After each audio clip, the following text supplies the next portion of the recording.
Hi పిల్లలు, ఈరోజు మనం నేర్చుకుంటున్న కథ పేరు దొంగ చెప్పిన నీతి. మీర్జాపురంలో సీతయ్య అనే రైతు ఉండేవాడు. అతని దగ్గర ఒక గుర్రం ఉండేది. దాన్ని సీతయ్య బాగా చూసుకునేవాడు.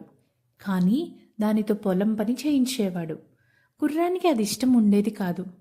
నా పూర్వీకులు రాజుల సంరక్షణలో ఉండేవారు, సకల సౌకర్యాలు అనుభవించారు, ఎన్నో యుద్ధాల్లో పాల్గొన్నారు. ఇప్పుడు నేను మాత్రం బానిసలా బతకాల్సి వస్తుంది అని ఎప్పుడూ అనుకునేది. అందువల్ల ఎలాగైనా అక్కడి నుంచి బయటపడాలని ఆలోచించేది. ఒకరోజు సీతయ్య ఇంట్లో ఓ దొంగ వచ్చాడు. ఆ సమయంలో సీతయ్య గాఢ నిద్రలో ఉన్నాడు. దొంగ చేతికందిన వస్తువులన్నింటినీ మూట కట్టుకున్నాడు. జరుగుతున్నదంతా గుర్రం చూస్తూ ఉంది. కానీ యజమానిని మాత్రం అప్రమత్తం చెయ్యలేదు.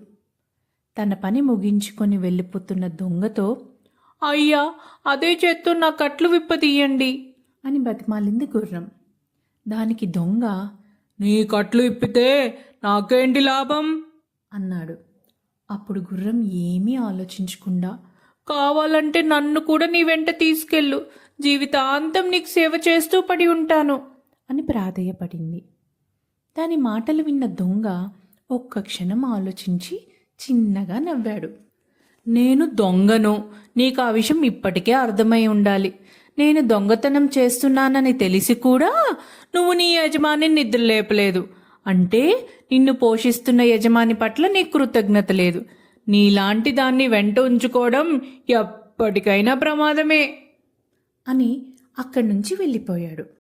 దొంగకు ఉన్న నీతి కూడా తనకు లేకపోయిందే అని విచారిస్తూ గుర్రం మౌనంగా ఉండిపోయింది.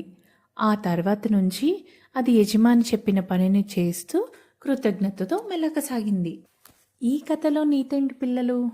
కృతజ్ఞతతో ఉండడం అవసరం.